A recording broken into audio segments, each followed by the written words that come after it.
Вы задумывались о том, как хлеб оказался на вашем столе?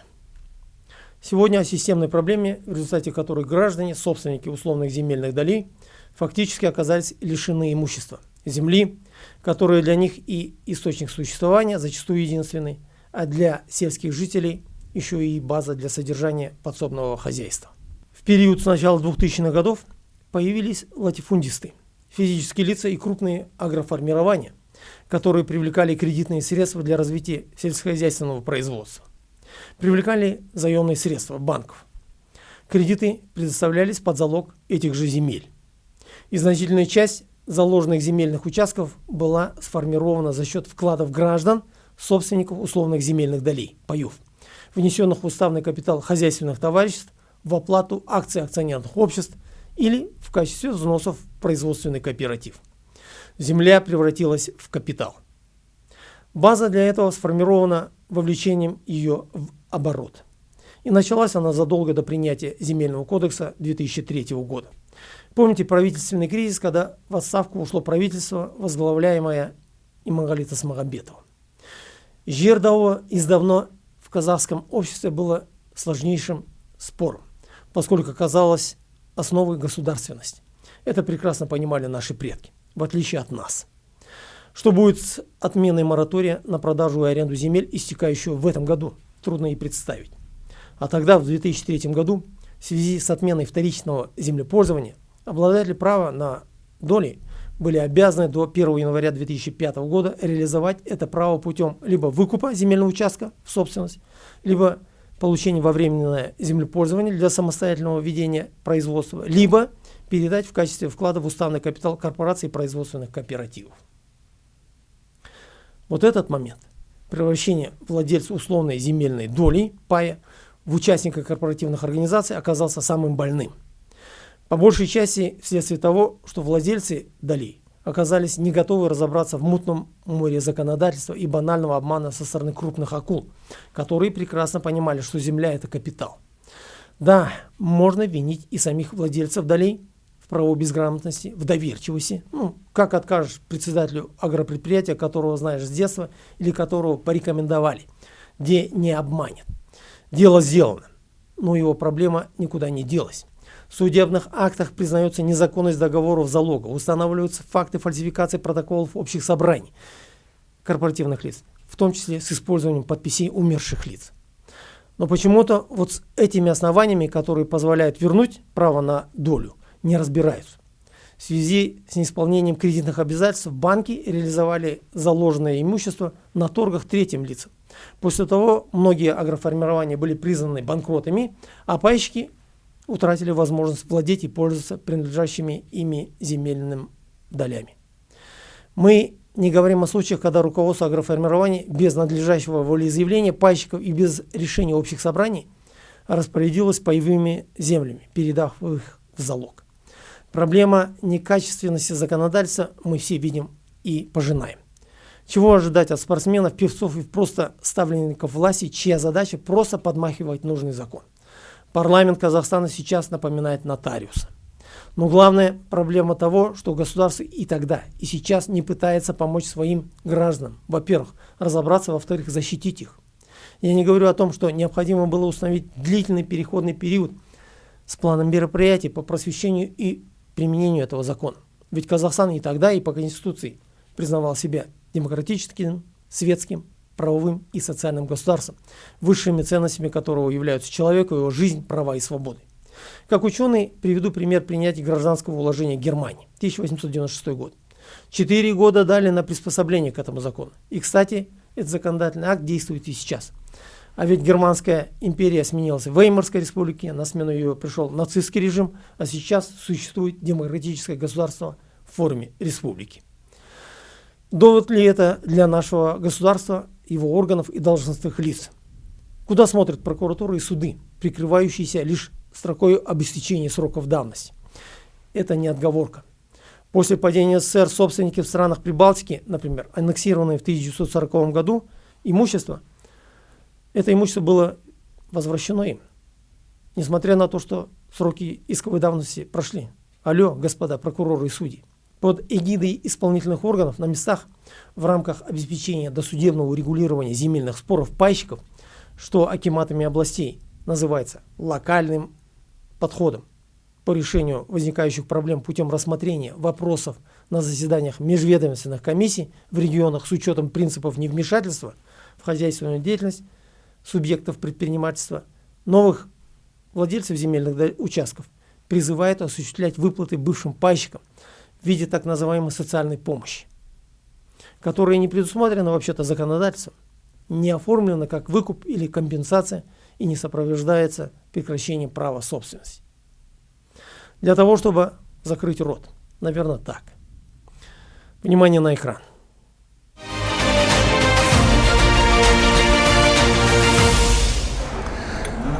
Мен Қапанов Мейрамбек Өнербекұлы осы Ақмола облысы Зеренді ауданы Исаковка, Қостомар, Ұялы үш ауылдың бұрынғы акционерлерінің атынан доверенностьпен осы жер мен дүние мүлікті қайтару мәселесімен айналысқаныма 6 жыл болды. 7-ші жылға кетті. Біздің мәселеміз, оны өзі бастапқы жылдары әрине материал мен сонда істеген жоқ едім. Мен Айыртаудан да істегем ол кезде. Егіндікөл ауданында істедім. Елде болған жоқпын да. Соған өзі судделіп кіргенше өзі 1 жыл, жарым жыл уақыт сонда кетті. Негізі 42 сот отырысы болған. Біздің шаруашылықты иелерінің ешқандай келісімінсіз сырттан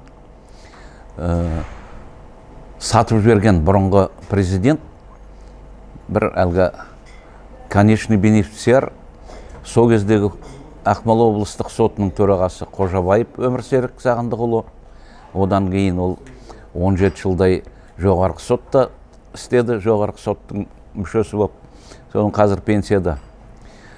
Біресе Англияда, біресе Испанияда, біресе Италияда тұрып жатыр, көркейіп. Сол біздің 6000-нан астам адамның ырыздығын жалғыз өзінің жанұясына иеленіп кетіп отыр. Не ол судейский честь деген, не деген барлығы сыртта қалған дүние. Негізі оны ол кісінің иелігінің дәлелі қазіргі шаруашылықты жүргізіп отырған Көкшетау ТУ Көкшетау Астық Инвест ЛТД-ның жалғыз құрылтайшысы ол кісінің баласы. Өмір бойы біздің шаруашылықта істемеген, болмаған, Сағындық Бекболат Өмірсерікұлы. Бұл бала енді Англияда тұрады. Жылына бір келіп, елде әлгі бір арылап өтіп, кездескен адамды тоқтап боқтайды. Вообще бір әңгіме айту не деген ол кісіде манер жоқ екен. Соны енді фотоға биыл келген жоқ әлі. Видеоға түсіріп беріңдер дедім мен енді жігіттерге, ол да болады енді бір дәлелім. Сонда ол иелік атқарылып отыр заңсыз. Себебі 1300 акционер болған, ақыры оны іріктеп, анау әлгі санын азайту үшін.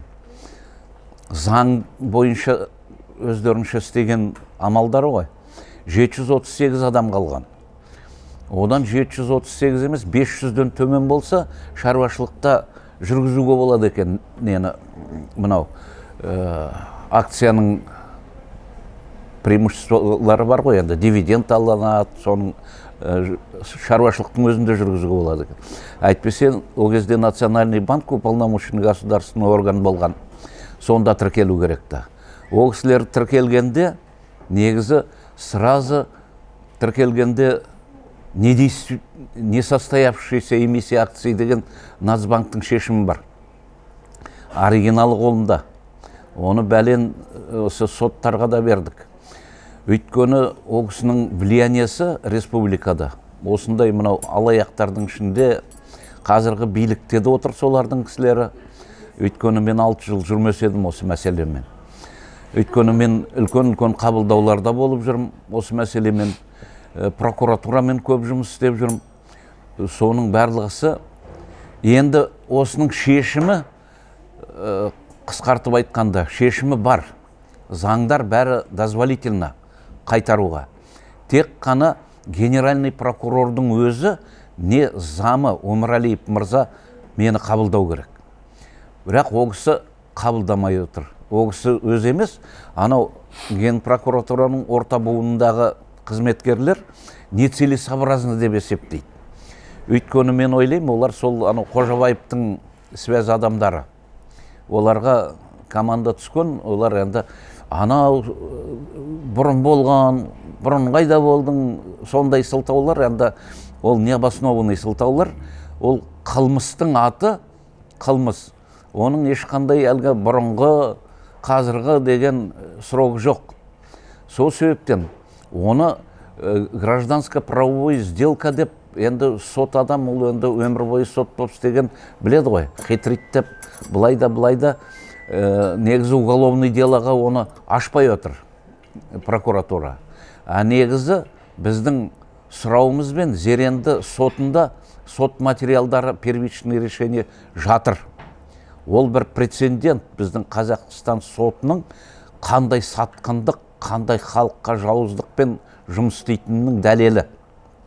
Соны біз жылда хат жазамыз, осы дело 172 сақтаңыздар деп. Өйткені бұның түбі ұрлық, бұл түбі қайтарылатын дүние деп. Рахмет сол Зерен сотқа, Зереннің енді ауысып атады кісілер қызметтерімен бәрі түсіністікпен қарап, енді соны деланы сақтап отыр. Әйтпесе ол баяғыда уничтожениеға кету керек. Сол себептен менің енді сұрайтыным, мен талап етіп отырғаным, сол генеральный прокурордың приемы, не болмаса Өмірәлиев мырза заместитель генеральный прокурора на уровне вопрос шешетін сол кісінің приемы мені юристіммен. Ол енді бір шаруашылық жөнінде. Сосын мынау бұрынғы Қызылту ауданы, шағын ғана айтам, Бидайық совхозы, ол да атақты Көкшетау облысының бір такой передовой совхозы. Сонда біреулер жерді алып қойған. Біз қаншама онда менің жолдасым енді айтты, бір-екі ауыз айт біз туралы. Сонда мен көрсем бірге жүрдік онымен. Ол жерді алған, ол өзі Ресеймен шекара жер. Полынь, не заросший, өзі ана орыстардан ұят. Олардікі міне шекараға дейін себілген, мынау жер біздікі бесқозный сияқты. Неге? Оны ала алмайды. Әлгі Дузыр аудандық жер инспекциясы ала алмай жүргені оған уведомление. Уведомлениені ол анау немен электронно жіберіледі ғой. Ол алмайды оны. Көрдіңіз ба? Ол алмайды, значит, ол не в курсе деген сияқты. Сол, в общем, созбақ, оның жердің иесі бар. Ол сол жерден келетті, ол жылда анаған 100 гектар, анаған 1000 гектар, солай беріп, сеу жалға. Содан процент алып күн көріп отыр олар. Вообще, ауыл көрмеген адамдар олар. Сол ауылда бір 10 шақты шаруа қожалықтары бар. Бүкіл елдің социалдық мәселелерін солар шешеді, өздері ұйымдасып. Жол болсын, бәлініске апару болсын, оның барлығын өздері шешіп отыр. Аналардың еш қатынасы жоқ. Бұрынғы орден Ленина Бидайықский совхоздың иесі бір мошенниктер тоже. Оны қайтару мәселесімен жігіттер айналысып жатыр. Соны енді мен осы келесі кездесуімізде ол жігіт келеді, Дәулетті білесің ғой сен. Сондай соның мәселесін айтып отырғаным сол. Соны ондай мәселелер және де көп бізде. Мен өзім Мұхтар Тайжанмен осы солтүстік өңірде, даже анау неге Шығыс Қазақстанда болдым, жиналыстар өткізем. Мен өткізем, ол сөзі доклад жасайды, тағы осы мәселе, жер мәселесімен. Ол атқарған шаруалар 2002 жылға дейін. Сонда өте көп бұрынғы шаруашылықтар, және де мынау мықты жері құнарлы, міне мынау Қабдуалилердікі сияқты жері құнарлы, мықты болған шаруашылықтарды ие болып алған кісілер мықты отыр. Олардың лоббилары негізі мәжілісте де бар, үкіметте де бар. Ақшалары жетеді, енді уже әлгі мен судьям сияқты әлгі шетелде де бар шығар. Но адам деген қазақ азамат біреудің рыздығына қол жұмсамау керек. Ол заңмен де дұрыс емес. И адами өзі мұсылмандықпен де сондай қата дүние. Сол себептен енді осылардың барлығы дұрысталады деп, мен енді осы Қасым-Жомарт Кемелович көреді ме деп біздің президент осы біздің хабарламамызды сенетінім, что біз бәрібір енді бір әділдік орнайды біздің республикада. Негізі қарасаңыз, бізде республикада урбанизация деп қата беталыста кел жатырмыз біз. Еліміз дұрыс емес. Ауылдарды құртып жатыр. Неге? Мынау қалада, мынау әлгі сергектің астына бізді жинау керек. Ауылда қоймайсың ғой каждый столбыға. Сен не істеп жатсың, сен не істеп жатсың. Вот. Прям бір халық шпион, үкімет оны бақылаушы. Үкіметтікті сақтаушы. Абсурд қой бұл. Біз арқылы үкімет ол өмір сүріп өтқан жоқ па. Сол халықтың мұқтажын ойлайтын адамдар бәрі керісінше қойылған. Соны Қасым-Жомарт Кемелұлы сіздің айтқаныңызды орындап атқан жоқ бір сөзбен. Жаныңыздағылар да, төңірегіңіздегілер де, жергіліктілер де. Орындаған болып, осы бас шұлғып кездескенде қайда? Сепказдың әкімі өтірікші деп шықты әлеуметтік желіге. Оны сразу әлгі КНБ звондайды, сен не қыл деп, анау постыңды ал деп. Ол алмайды. Мен алмайым дейді. Неге? Өйткені менің дәлелім бар, мен міне анау әкімнің встречасында болғам, бәрісіне түсірулі. Дәлел керек болса, мен соны салам дейді әлеуметтік желіге. Сосын ойбай не қылмаңыз, үндемеңіз деп, каким-то образом ол соның постын диқанның алып тастады. Неден? Желіден алып тастады әкімнің сөйлеген сөзін. Әкімнің сөзі бар ғой, прямо қой үстіне бозторғай жұмыртқалаған заман бізде. Солтүстік Қазақстан, Ақмола енді ол сөз облысын айтып жатыр ғой. Барлығы да солай деп дақылат жасайды ма деп ойлаймын мен. Ал облыс әкімінің приемында болдым. Марат Мұратович айтты, жақсы, мен генеральный прокурормен сөйлесем, приемда боласыз деп. Ол одан ауыл шаруашылығына поручить етті, одан замына поручить етті. Октябрьде болған кездесу, мінекей қазір наурыз, мен әлі анда шақырмайды мені. Нақты сіздің құқығыңыз қалай бұзылып жатыр? Нақты бұзылып жатыр. Жер, дүние мүлік, өзі оборотный средства, семена, посадочный материалмен бәрін алып қойған, соны қайтару керек халыққа.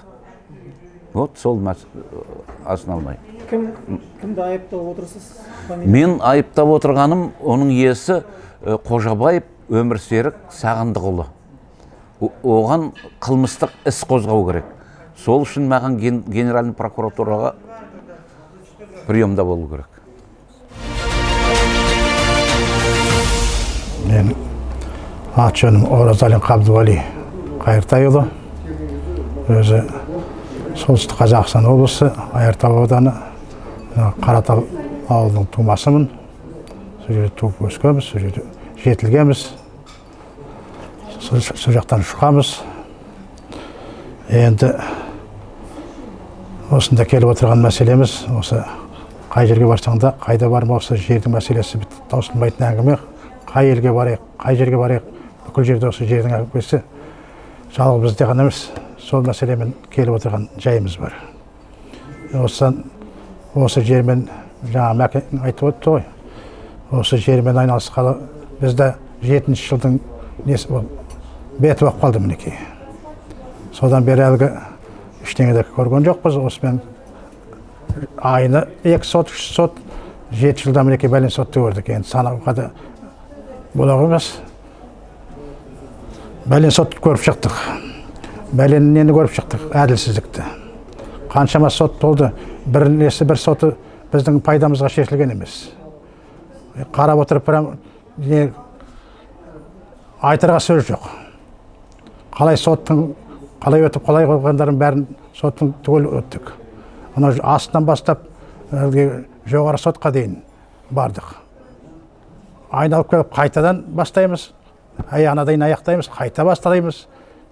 Ауыл 2-ге бөлініп, 3-ке бөлініп, 3 жақтан соттасқанымыз болды. Мынау Елецкий бір бөлек, бәріміз бір жерге жүрсек те. Біздің елдің өзі 2-ге бөлініп, 3 жақтан соттасқан кезіміз болды. Сонда да ештеңе шығарған жоқпыз. Сол біздің жағдайымыз. Енді 2013 жылы қысқаша айтып өткенде, 2013 жылы біздің жерімізді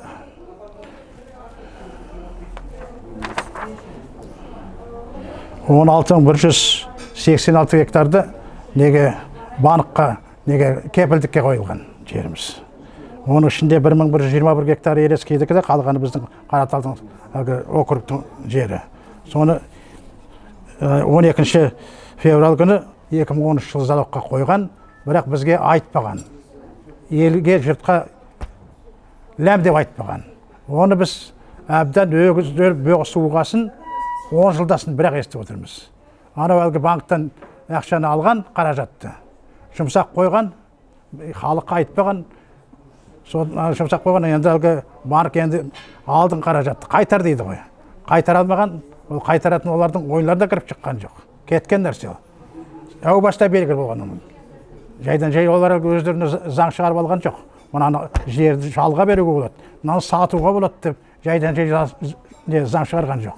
Алдында ондай заң болған жоқ қой. Мынау заң пайда болды, күні бұрын олар дайындалды, жерді залогқа апарып қойды, бәлен 1000 гектарды. Сосын барып анау банк мында кел деп шақырғасын, енді қайда барады? Апарып аукционға қойып отыр. Аукционға қойғанда біз бірақ естідік соны. Аукционға шығып атқанда. Бізге келіп құлақтан тепті, ойбай, мынау жерлерің көзі бақырайды тұрып, анау біздің директор осы жер ұстап отырған. Ойбай, мынаны жерді қазір анау бәленшеге бермесеңдер, мынау жерден айырыласыңдар. Тезірек нотариустарды жалдап, бізге бәрімізге қолымызды қойдырып, нотариусқа апарып, жетектеп алып барып. Енді анау сұрайық десек нотариустан, қайда сатылып жатыр? Кім сатады? Оны ешкім білмейді. Анау нотариуспен сопровождать етіп жүрген біреу де жоқ. Бізге халыққа түсіндіретін адам да жоқ ана жерде. Ана нотариус келді, бәрімізді жинап алды, ана жаққа бір көше, ана жаққа бір көше жинап алып, сонымен қолды қойып кеттік. Сұрайтын адам жоқ. Нешін, қандай гектарға кетті, не кетті, ештеңе жоқ. Одан кейін сол случайларды естіп жатырмыз міне. Артынан естідік. Біз әлгі неде жүргенде, нотариусқа қол қойға келгенде, анау әлгі бізден нені мынау договорды көрсеткен де жоқ, оқытқан жоқ. Оқуын оқыдық, көруін көрдік қой, қол қойып бердік, бітті, босын дейді. Ананы саған түсіндіріп, әлгі оқып беретін адам жоқ. Мұның условиясын, договордың. Содан кейін әлгі өзіміздің жерлестер әлгі көріп қапты анау. Ана договорды өздерінше 2 экземплярмен толтырған, біреу ана нотариуста қалған, екіншісін әлгі мусорный ящикке сол жерде тастап атқанын көріпті. Анау жігіт, әлгі Қойшыбай деген жігіт, соны алып шығып, әлгі қағазды екінші договорды. Апарып әлгі неге көрсеткен екен, тағы бір заңгерге. Мұнаны айтты, сендер өздерің кабалаға өздерің тығып отырсыңдар ғой деді. Мұналар сендерге түсіндірген жоқ па деп. Сол жерде уже белгілі болған. Содан кейін біз уже ананы естігесін, уже шапқылап бастадық. Міне 7-ші жыл шапқылап жүргеніміз. Бармаған жеріміз жоқ, баспаған тауымыз жоқ әрбірдесін. Енді соттардың неше түрлерін көрдік. Анау әлгі даусынды көтерсең, әлгі қарсы шығады. Шығарамыз, удалить етеміз, әлгі шығарып тастайды. Ондайды да көрдік. Өзіміз талай неден соттан процесстен шығарып тастаған. Алдында әу баста оларға жақсы болып қалды. Мынаулақ қысым, коронавирус болмай-ақ қойсын. Коронавируспен бізді қаншама неше жыл сүйреді. Бәрі онлайн болды, рақат болды. Ана бетпе-бет біз әлгі нелермен кездесе алмаймыз. Анау, судьялармен де әлгі бізді лақтырып кеткендерді де. Прокурормен ешқайсымен кездесе алмаймыз. 2 жыл 3 жыл біз рақат болды оларға. Әлгі көктен әлгі жерден шығарылды көктен тілегендері. Сонымен талай сотты өткіздік. Жай барамыз, ана Петропавловскға кейін қарай кетеміз, барамыз, кейін қарай кетеміз. Күніміз сонымен өтті. Содан кейін әлгі бармаған жеріміз жоқ, айттық қой. Біраз нені көрдік, қиыншылықты. Анау жер кетті. Келетін түрі де жоқ. Прокуратураға да бердік. Анау әлгі неге парламентке де шағым жасадық. Прокуратураға бердік. Міне Астанаға дейін барып прокуратураға. Мен өзім беріп келдім халықтың атынан. Енді бәріміз қол қойып бердік қой отырғандардың. Анаған әлгі неге қалаға Астанаға деп енді мына жер қабылдамайды шығар деп. Алып келдік. Анау немді менің немді арызымды алып та енді келіп маған айтады, анауны әкел, мынаны әкел. Өзі не прокурор. Бізді деланы тексерудің орнына анау әлгі залогқа қойған әлгі өтірік қол қойды ғой протоколға, бүкіл протоколға. 788 адам протоколға қол қойған, фиктивный, өтірік протоколға. Біздің сыртымыздан қол қойған. Оның ішінде 300-ге таман адам, қайтқан адамдардың қолдары бар сол жерге. Анау бізді қойш. Анау 300-ге жуық адам солардың қолдары бар. 1 жыл болса жереді ғой. 2013 жылға неге залог қойған, қол қойған, 2011 қойған, 12, 13, 14, 18 жылға дейін қойып келген ғой кісілер. Иә. Фирмалы жинап алып өздері біздің сыртымыздан қол қойған. Агрофирма Жерана деген. Ер болып қанат деген бастығы. Өтірік әлгі протоколын сон жай екі орта дала қалтырған. Оны да естідік бір сотта жүргенде Тлеубаев енді ең бастығы Әлібидің несі сол болды ғой біздің. Біз как әлгі дочерный соның несінде қарадық біз. Олардың несіне сотына барғанда мынау әлгі естіп жатырмыз сол руководительдерді жинап алып әлгі таң атқанша дейін неге шығармаған, пока мынау протокол жасаған қол қойғанша. Қалай неткенін бәрін білеміз оның. Вот солай біздің аузымыз ұрып кетті. Біздің немізді алмайды. Ана жаңа айтпақшы прокурорға бардық. Енді мен келіп әлгі протоколдың несіне әкел дейді. Маған әлгі протоколды берейін деп тұр ма банк? Ешқандай прокурорды мен частный лицо маған бермейді ғой. Анау нелердің біздің адвокаттарымыз әлгі ненің протоколды сұрап алмай жатқанда маған кім берейін деп тұр. Әлгі жаңа прокурор айтады. Анау нені протоколды, фиктивный протоколды алып келіңіз маған дейді. Мен айтам, сендер өздерің запрос жасамасындар, мен кімім, маған кім береді деймін. Сосын жарайды көреміз деп, содан кейін әлгі прокурорым өзі жұмыстан кетті болса. Нені қағазды тексерілді ме, тексерілген жоқ па, оның решениесі не болды, ешқандай ответ жоқ. Енді барып әлгі жаңа прокурорды іздесем, ол уволился дейді. Енді оған біреуге неге сендер нетпедіңдер, обязать етпедіңдер. Мен тосып жүрмін ғой. Қалды аяқсыз. Вот сондай мәселе. Ең сорақысы мінекей, бәлен жыл көрдік қой. 3-ке де бөлініп көріп, соттастық әлгі елге бөлініп. Содан кейін енді басқаларын айтпағанда, әлгі не өтірік подставной лицалар да болды. Біреулерді алып кеп, әлгі неге иск беріп. Соң атынан, біреудің атынан иск беріп, сосын сотты қарап. Конечно, өздеріне шешілетін мәселе. Біз сияқты залдап жүрмейді. Біз сотқа қатысамыз. Біз кішкене даусынды көтере бастасаң, давай удалить етіп. Мен өзім талай айдап шыққан соттан. Енді мынау ең сорақысы, анау соттардың бәрін енді қазір айтып отыратын уақыт жоқ. Ең сорақысы міне. Осыдан 2 жыл бұрын, 2 жыл емес, 1,5 жыл бұрын. Бір случай болды. Біз 2-ге бөлініп солай соттасып жүрдік. Қаратал деген елде сол 2-ге бөлініп, 2 жақтан соттасып. Сосын бір-бірімізге кедергі жасамайтын болады деп. Бір-біріміздің мешіттемейік. Әркім өзіміз солай қол алыстық, жарайды енді. Содан енді біз өзіміз жағынан, содан кейін екінші жағынан бір адвокат жалдап олар нетті, соттасты. Содан әлгі бір сот болды. Ол сотты бір жігіттің атынан берді. Сағындық Асылбек деген жігіттің атынан. Мен енді кластасымның енді ұлы. Ол енді шешесі қайтыс болған. 9 жылы 9 жылы қайтыс болған. 2010 жылы ана жерін алып оның залог қойған. Енді залог қойғасын, мұнаның енді мұнаның атынан не арыз берген түрі қой. Мұнаның баласының атынан, как не, наследник сияқты. Соны сотқа иск берген, оны сотта алды. Енді сотқа мен келіспегесін мен сотқа барғам жоқ.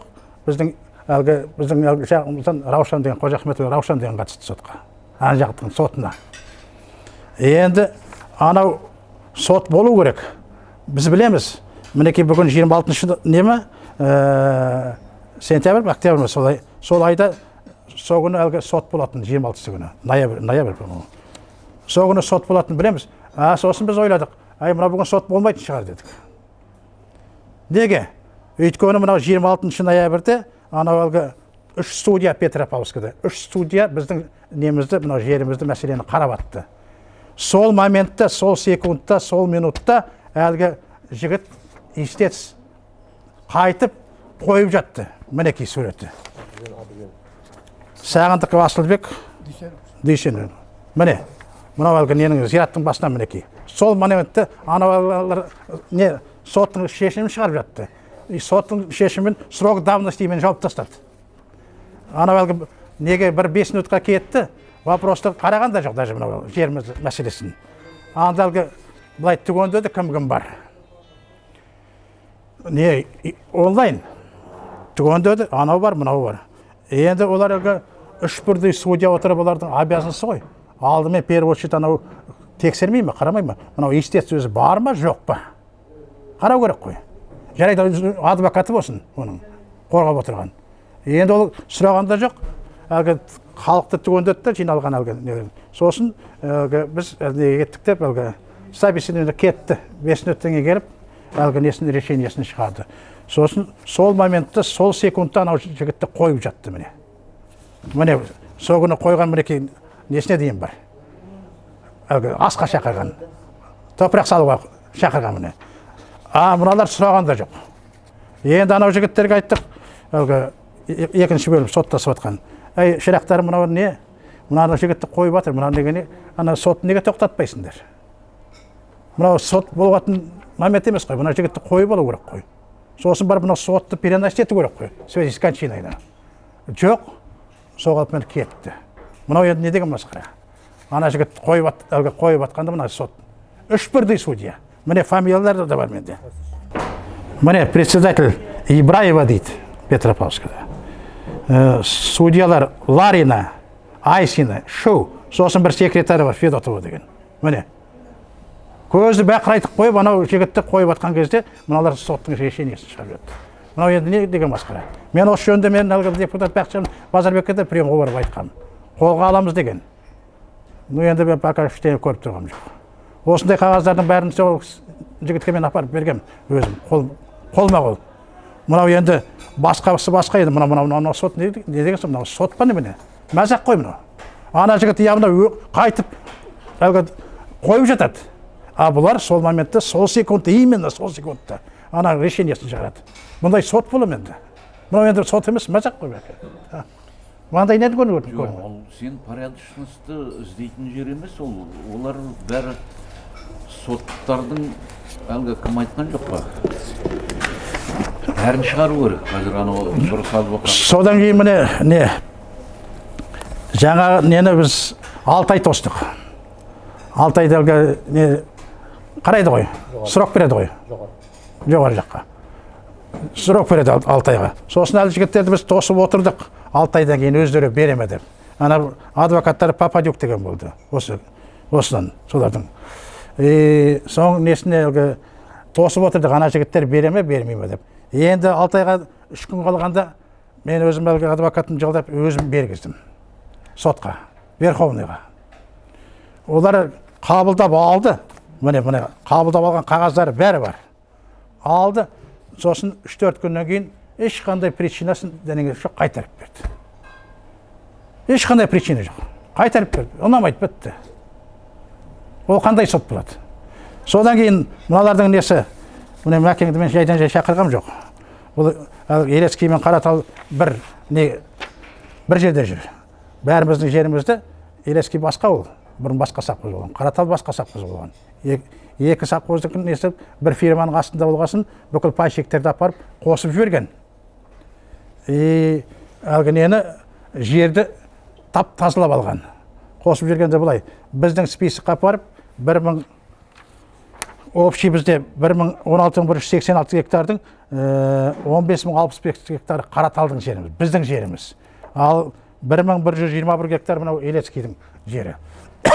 Бізге әлгі Елецкийдің 300-дей адам біздің общий спискқа қосып жүрген, анау 7 гектарды ешқандай несіз, залогқа да қойылмай, дәнеңе тап-таза қалпымен сатып жүрген. Тап-таза. Енді сол жігітті мен әдейі әкеліп тұрған міне өзінің қолымен нені сол жерді имущественный пай дейді, әлгі земельный пай дейді, мәкеңдер сол совхоздың тұсында бөлген мінекей. Көзбе-көз өз айтып берсін міне. Мынау енді 300 нені адамның Елецкийдің адамның пайшектерін далада қалдырған. Бізге қосып жүрген, ана 7 гектар Елецкийдің жері тап-таза, оны біреу спокойно келді сатып ала қойып кетті. Бір тиын ақша шығарған жоқ. Енді сол біздің халықтың енді сол сұрайтыны сол. Енді халықта әбден неше жылдай болды, әбден қалжырады. Енді осы жер қайтып келсе екен дейміз. Жер ел жабылды. Пайшектер жоқ.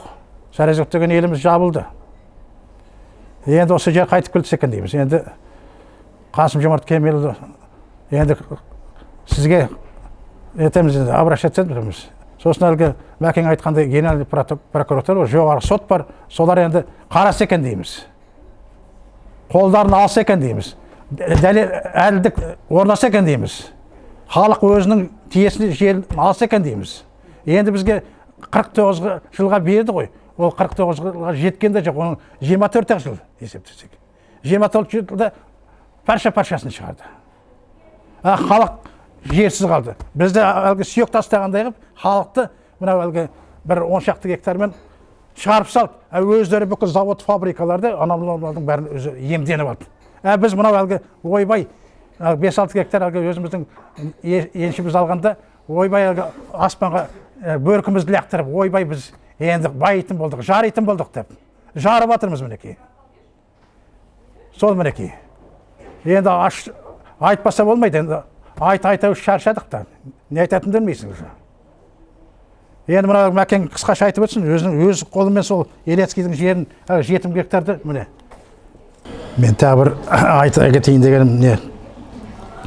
Жаңағы жер мәселесі жөнінде болды ғой. Жеріміздің үлесіміз біздің бөлінген. Өзіміз бөлдік қой. Өзіміз бөлдік қой. Енді мен онымен қатар бізге нені бөлген.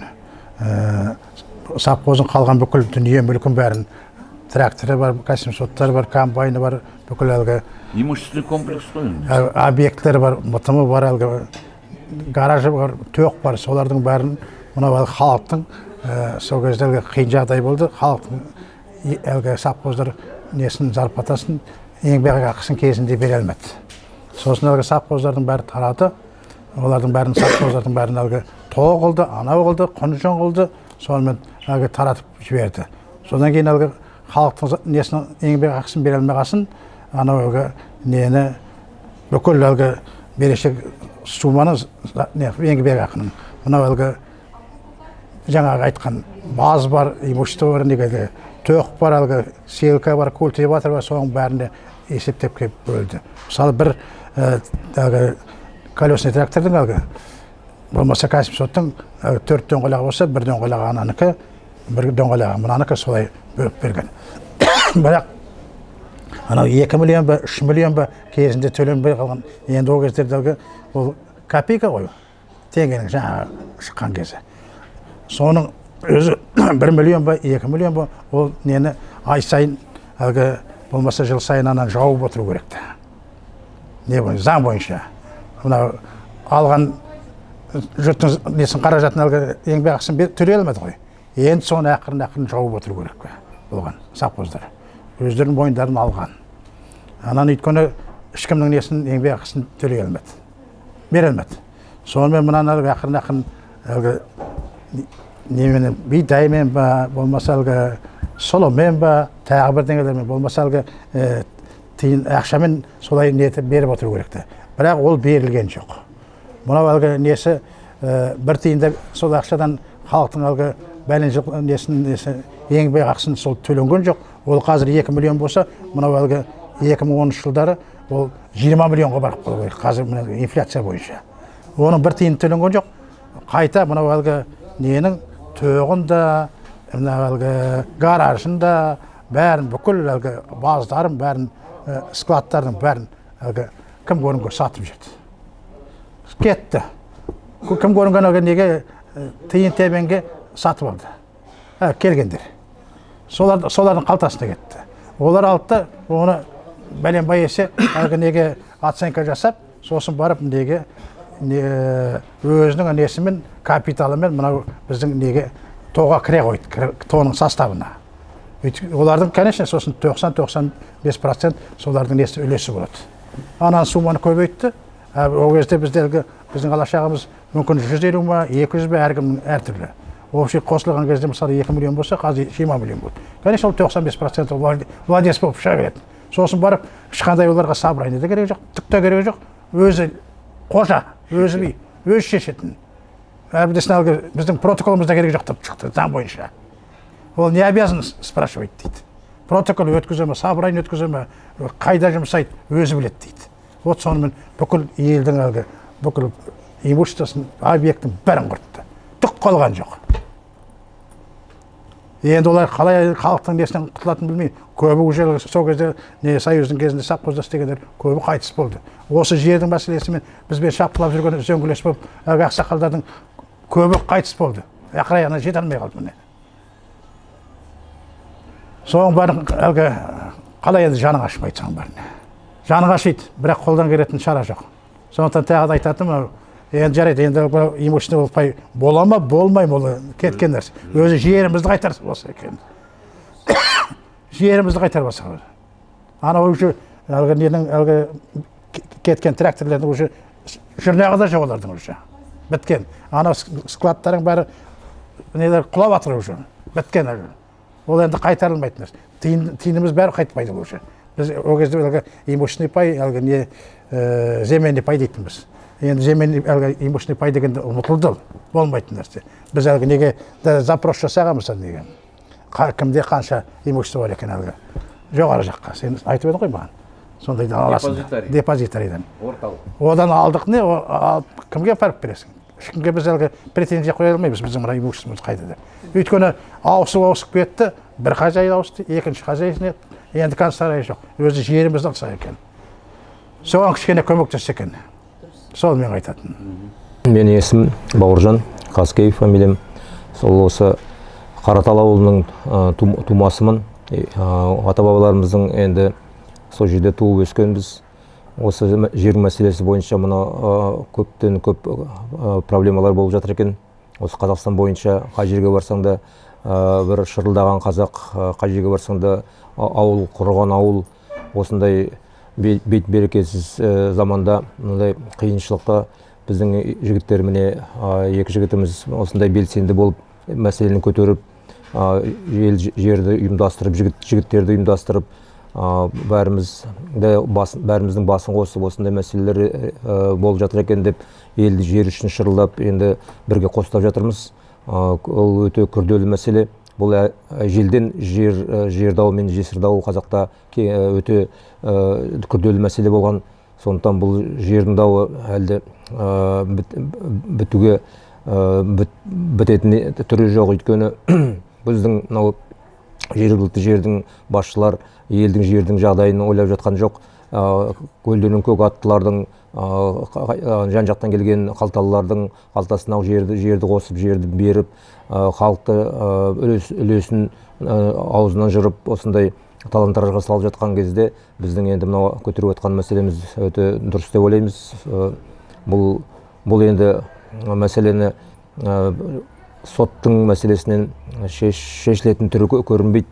Өйткені қай жерде барсаң да айты 6 айды Жамалат апа қартайды деген сияқты қаншама жыр болды, қаншама сот болды, қаншама халықты дүрбелеңге салынды, жер мәселесі де 16 жыл көтерілді, сонда да шешілетін түрі көрінбейді.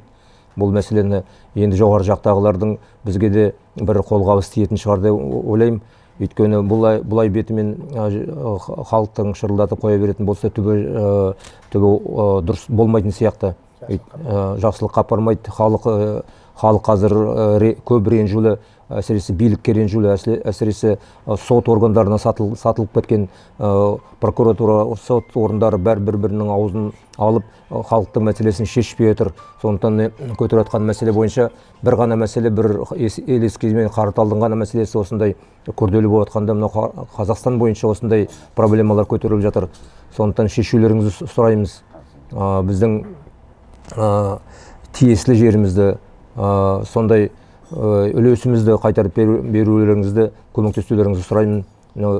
Енді бәріміздің ойымыздан жігіттер аз ғана топ қана отырмыз, сол үлкен екі ауылдың атынан келіп отырмыз. Бұл жерде жиналыс өткізетін митинг емес, бұл біздің өзіміздің жан айқай шырылдаған жер үшін айтқан мәселемізді қолдауларыңызды сұраймын.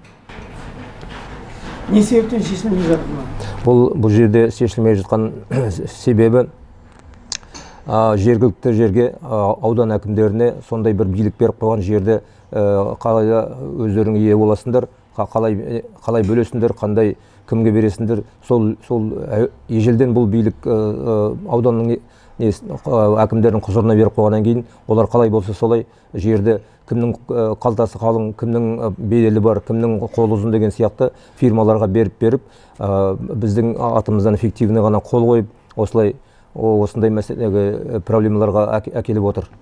Бұл енді мен көзін түсін түстеп айтпай қойайын. Сол кезде оған жіберіп алған әкімдердің қателігінен, солардың дұрыс халықтың жағдайын ойламағандықтан болған күрделі мәселе. Жер мәселесі өте күрделі, сондықтан қолдауларыңызды сұраймын, билік органдары. Ал мен Дауылбаев Ардақ Айтмағамбетұлы, сол жаңа Қаратал ауылының тумасымын. Сол жерде менің сол жер үлесім бар, сондықтан мен де келіп, сол жағдай туралы айтып жатырмын. Енді ол жер мәселесі жалғыз біздің жерде емес, бүкіл Қазақстан бойынша ғой. Жаңағы основной нені айтайын.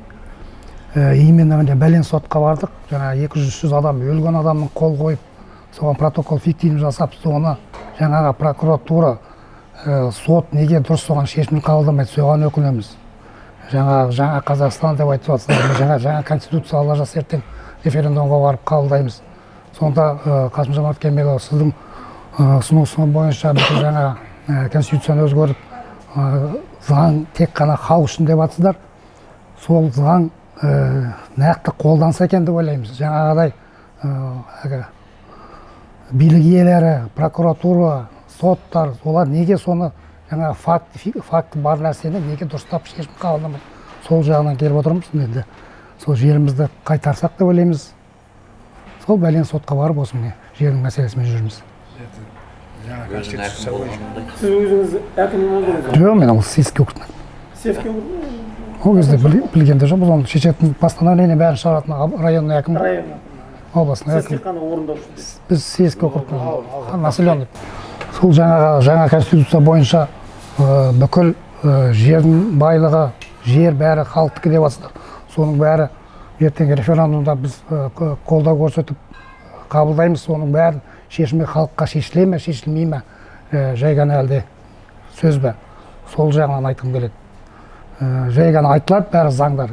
Жоғары жақтағы жаңа лауазымды әкімдер, судьялар, солар орындамайды. Соларға бір прямой президентке барса қабылдамайды, Верховный сотқа барса қабылдамайды. Соларды шешімін қалай, кімге обращаться ететін, уже шаршадық расында 7 жылдан бері.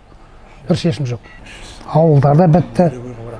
Сол жер болмағаннан кейін мектептер де жабылды. Мен өзім сол жерде істегенде 6 ауыл болған, қазір 3 ауыл қалды. Солай бітіп ауылдар біткесін, енді жерде біт алып қойғасын, ауылдар бітеді. Сол мен айтайын деген осы. Жоғары жақ. Сол жерлер не болып жатыр қазір? Ол жерлерді қазір өзі конкретно айтылмайды, өзі конкретно қағазбен көрсетілмейді да. Банкқа қойып, аукционға қойып сатылды ғой. Бірақ сол сатып алған кісі документін халыққа көрсетсе ғой кәдімгідей. Міне мен сатып алдым аукционнан. Осыншама уақытта осындай постановление Акимай района или области шықты деп. Ондай қағаз жоқ, жай ғана сөз ғанымен айтылады, осы кісі алды болды. А так именно біздің ауылымызда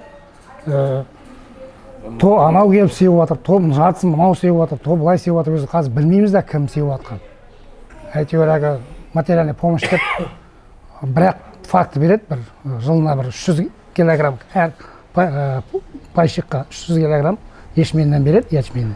Болды, одан басқа. Ол өзгермейді да. Инфляцияға мынау жердің алған өніміне ештеңе есептелмейді. Сол 1% береді, болды. Осы айтайын деген мәселем осы. Сол жоғары жақ осыларды естіп, қолға алып, біз әлі де қоймаймыз, әлі барамыз жоғары сотқа дейін. Президентке дейін де барамыз. Иә, мен Қаратал ауылының келінімін, көп баланың анасымын. Жан айғайым болып, елден келіп отқаным, сол жер мәселесі. Мынау жаңа жігіттердің айтулары бәрі дұрыс. Ел күйреп жатыр. Енді Қасым-Жомарт Тоқаев сізге әдейілеп тұрып, осы елден, әйелдер қауымнан, бала шағаның қауымынан айтып атқаным. Елден көшетін адамдар көшіп атқан жоқ, бірақ осында квартира снимать етіп, бар қаражатын жұмсап отырған көп адамдар уайым қайғыдан қайтыс болғандар бар. Міне кішкентай мектепке баратын, неге мектеп жабылады? Қандай зәулім үйлеріміз бар. Соған балалар жоқ баратын. Негізі ұстаздар болғанмен. Енді осы жер мәселесі мына жігіттердің айтқан сөздері бәрі ақиқат, айтулары дұрыс. Енді бізге бір көмегіңіз болса дейміз. Жерімізді берсеңіздер дейміз. Ел көңілді болар еді. Қандай құнарлық күшті жерлеріміз сол халық болмағасын жүдеп жадап отыр. Мал ұстайық десек, малға да световой пастух бар деп, каждый алған адамдар сол мәселесімен жолатпайды. Енді өте сізге сенеміз. Ертеңгі референдум бәрі аман есен өтсін. Сіз біздің сөзімізді қолдайсыз деп ойлаймыз, сенеміз, құрметтейміз. Мы надеемся, что те, кто должен защищать интересы граждан, возьмутся за это дело. Они за это вообще-то деньги получают. А иначе гражданам вообще-то никогда не поздно объединяться. Государство не слышит. И эти люди, что обращаются, надеются, что их услышит президент. Посмотрим.